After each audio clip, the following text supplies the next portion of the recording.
Hola, ¿qué tal? Muy buen día. Vamos a dar continuidad a esta segunda sesión correspondiente de la asignatura didáctica 1, la cual vamos a abordar este tema central, que es historia de la didáctica.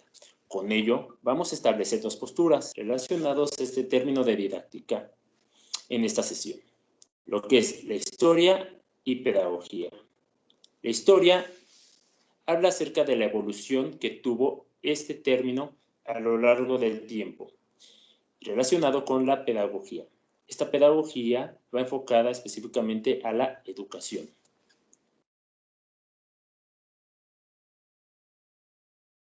Primeramente, hablar de didáctica a lo largo de la historia es remontarnos en el siglo XVIII. En este siglo surgieron varios autores, de los cuales destaca Juan Amos Comenio, el cual fue un pedagogo muy importante para su época.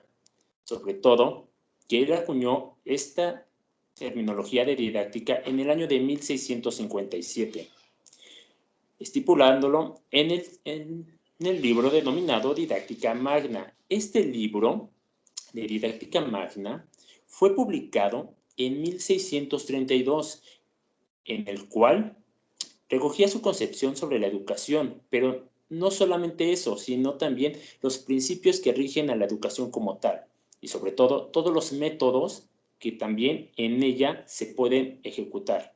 Es decir, nosotros podemos ocupar un número indefinido de métodos, siempre y cuando estén cumpliendo el objetivo fundamental de la educación, que es el aprendizaje. Por ello, entonces al individuo, por primera vez en este libro, se le da este protagonismo en su proceso de aprendizaje. Es decir, el individuo ahora sí puede ser capaz de llevar a cabo su propio aprendizaje. Asimismo, contribuyó a crear una ciencia de la educación y una técnica de la enseñanza.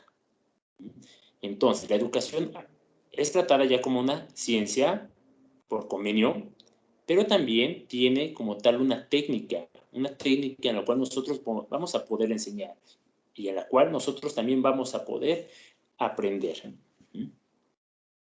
Bien. Comenio plantea lo que es la utopía comeniana, en la que menciona enseñar todo a todos, es decir, nadie se va a quedar exento de aquella información que también les resulte relevante para su utilidad. Con ello propone un conjunto de reglas, pautas o normas en las que muestra cómo lo podemos lograr, en el que todos podemos aprender de todo, ¿sí? Y en la cual todos podemos enseñar de todo.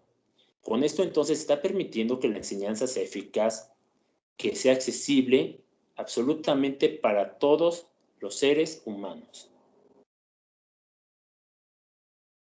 Asimismo, Comenio instauró la especificación del campo de la didáctica al definir su objeto de estudio en las prácticas de la enseñanza. Como ya se había comentado entonces, vamos a poder tener cierta metodología, ciertas prácticas de la enseñanza. Sin embargo, esta metodología va enfocada en la realización de una didáctica.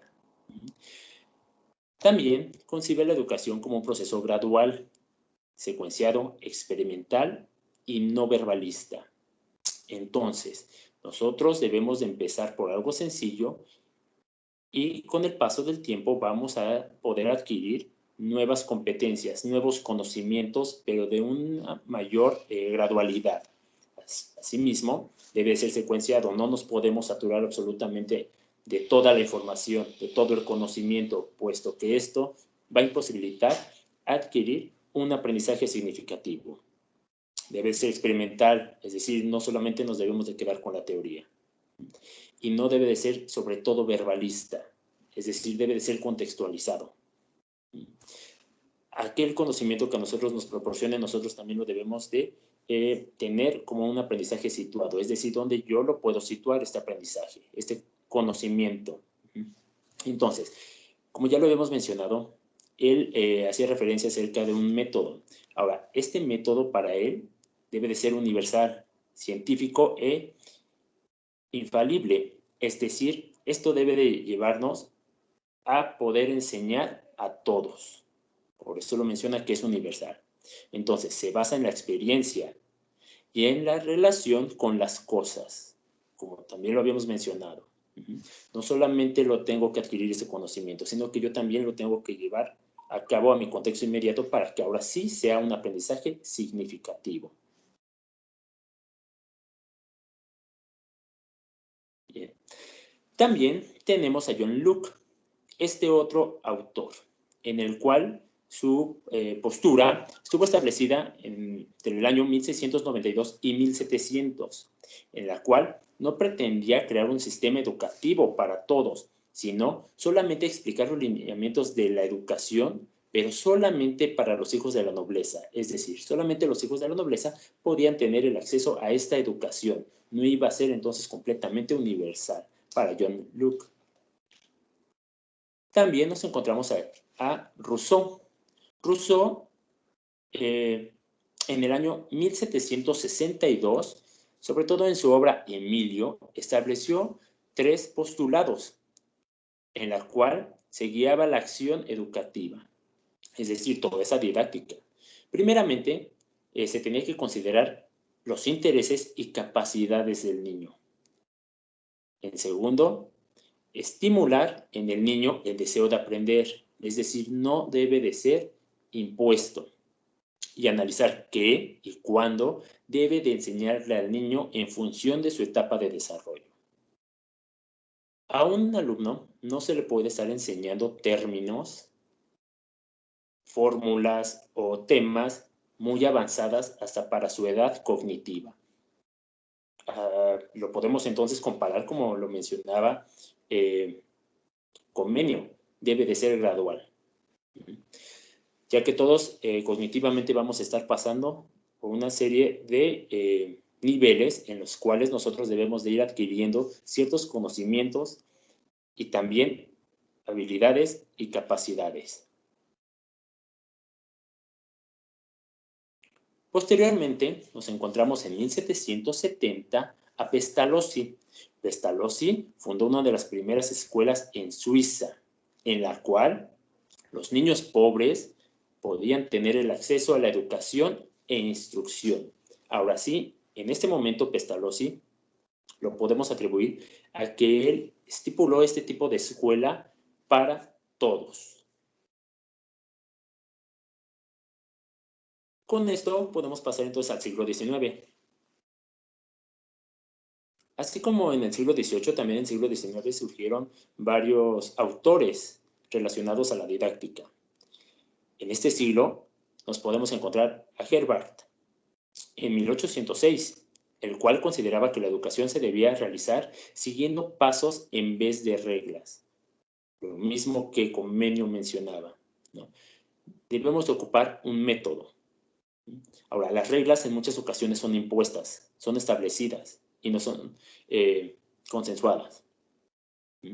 Entonces, estos pasos van a poder estar en un equilibrio en el cual se pueda llevar a cabo adecuadamente un buen proceso de enseñanza y de aprendizaje. Asimismo, hizo grandes aportes a la educación especial, es decir, aquellas personas que tenían barreras educativas, tanto físicas y cognitivas.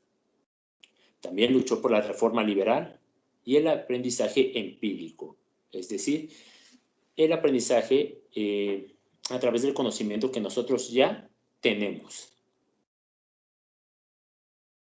Posteriormente, en 1826, con Friedrich Froebel, el creador de la educación preescolar, ¿sí? A él entonces se le debe la educación preescolar y del concepto de jardín de infancia. En su obra, La educación del hombre, reconoció la importancia de la actividad del niño en sus procesos cognitivos de aprendizaje. Entonces, también hay que hacerle al alumno este criterio en el cual él también es portador de su propio conocimiento. Ahora, recordemos que todos tenemos conocimientos previos, La movilización de estos conocimientos previos, nosotros también entonces lo podemos generar en que ellos lo puedan movilizar. No solamente debe de haber un instructor, sino que ellos mismos también lo puedan estar movilizando. También fundamentó la educación de los niños en el juego educativo, que incluía la construcción de bloques geométricos y bloques patrón de actividad. Con esto era la movilidad. Ellos, los mismos alumnos, podían tener esta movilidad a través de varios bloques. En la creación de algún otro objeto. Por ejemplo, Friedrich tenía este juego educativo, varios bloques. Ahora, el alumno se le puede proporcionar esos bloques y el alumno va a poder llevar a cabo la construcción de su conocimiento, pero con esos bloques. Es decir, si al alumno se le quiere dar a conocer el concepto de una casa, el alumno también ya tiene ese conocimiento previo. Entonces, él también ya lo puede estar construyendo a través de este juego educativo. En la construcción con estos bloques, él ya puede entonces construir una casa. Seguimos entonces con Ferrier en 1889, donde él menciona este nuevo término, ¿no? La escuela nueva, o también conocida como escuela progresista, la cual hace frente a la escuela tradicional, donde solamente el docente era el que tenía todo el conocimiento y el alumno era el que lo iba a recibir. No, la escuela nueva, aquí también hay una movilidad de conocimiento entre ambos actores. Por ello, propone una actitud pedagógica de respeto a las necesidades e intereses del alumno. Nace con el ideal de superar la enseñanza autoritaria tradicional. Ahora sí vamos a romper esos paradigmas de una escuela tradicionalista. Desde este momento, Ferrier en 1889 ya tenía ese supuesto en el cual se rompan esos paradigmas y ahora sí haya una adecuada retroalimentación del aprendizaje entre los actores educativos, principalmente entre el instructor o el docente y el educando o el alumno. Y seguido a ello, entonces, llegamos al siglo XX. En este siglo XX ya vienen muchas corrientes, muchas teorías, de las cuales son comunes escuchar.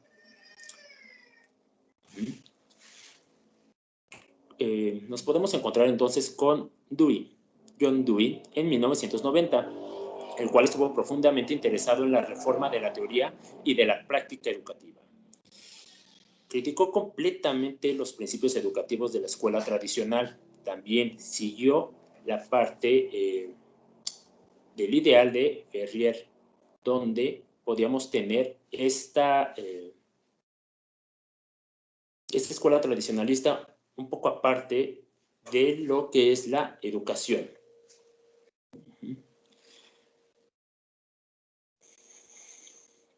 Ahora, esta escuela tradicionalista en muchas ocasiones se llevó a cabo como una práctica educativa, como una práctica didáctica educativa muy usada, ¿sí? Por ello, hasta nos podemos encontrar en ciertas escuelas tradicionalistas donde al frente del contexto áulico se encuentra una plataforma. En esta plataforma era solamente la movilidad del docente y el docente era el que estaba por arriba de los alumnos.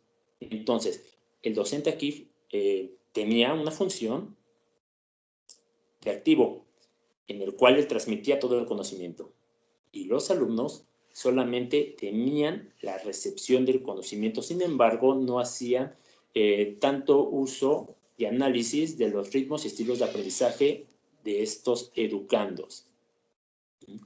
Por ello, entonces, nace con este ideal, ¿sale? De superar la enseñanza autoritaria tradicional.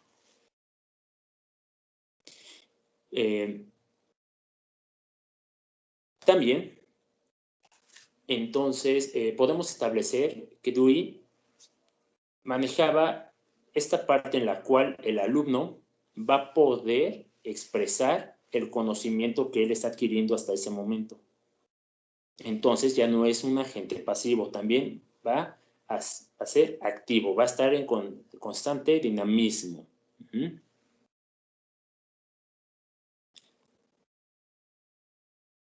Seguido a ello, nos podemos encontrar con María Montessori en 1907, el cual es muy conocido, muy sonado este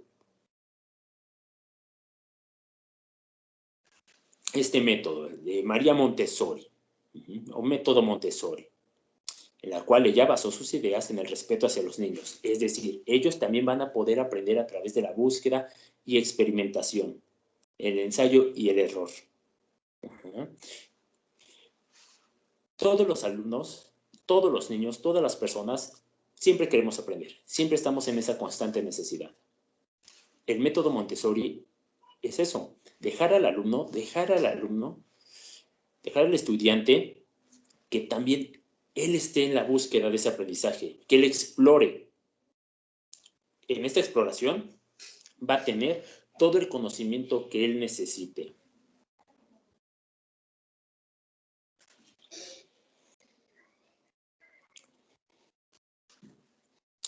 Siguiendo con esta misma línea, en 1955 aparece esta teoría de Piaget. Es el primero que estudia la evolución del pensamiento del niño y de su desarrollo a través de diversas etapas. Entonces, no solamente se le debe de dar cierta información de conocimiento, no, se debe de analizar qué conocimiento debe de aprender, pero también qué conocimiento él va a adquirir, como también lo había mencionado María Montessori. Es decir, a través de su desarrollo cognitivo, el alumno, el niño, el estudiante, va a tener ciertas necesidades de aprendizaje. No desde bebés o desde pequeños ya deben de tener la necesidad de realizar las operaciones básicas. No, todo lleva un proceso bajo esta postura de Piaget. Y como consecuencia de su investigación en relación a los niños, surge entonces el movimiento de la escuela nueva. Bien, ya para finales de este siglo, aproximadamente en 1995, en los 90s, se comienza a expandir y a utilizar la web a un nivel exponencial, tanto social, educativo, cultural, familiar, laboral, en todos los contextos en los cuales hay un desarrollo humano. Y si lo traspolamos a la educación, entonces sabemos que nuestra didáctica también puede ser a través de este medio, a través de la web, de esta revolución. Sin embargo, a partir del siglo XXI, se detonó completamente toda una tecnología educativa. Y hasta la fecha nosotros la estamos teniendo, ¿no? Ya que para cualquier tipo de información o búsqueda de la información, nosotros podemos recurrir a la tecnología, que es un gran acercamiento entonces entre el conocimiento y el individuo. Es decir, en muchas ocasiones ya no vamos a tener hasta la necesidad de estar de manera sincrónica con algún individuo para poder llevar a cabo nosotros nuestro aprendizaje. Sin embargo, todo esto también tiene una parte de didáctica. Lo que ahorita nosotros estamos haciendo esto es didáctica, pero a través del uso de la tecnología educativa, a través del uso también de los métodos, técnicas, que también las mismas instituciones educativas establecen a través de las necesidades de que la misma sociedad tiene. Entonces, podemos ver que esta tecnología educativa es el resultado de las prácticas de diferentes teorías educativas a lo largo de todo el tiempo.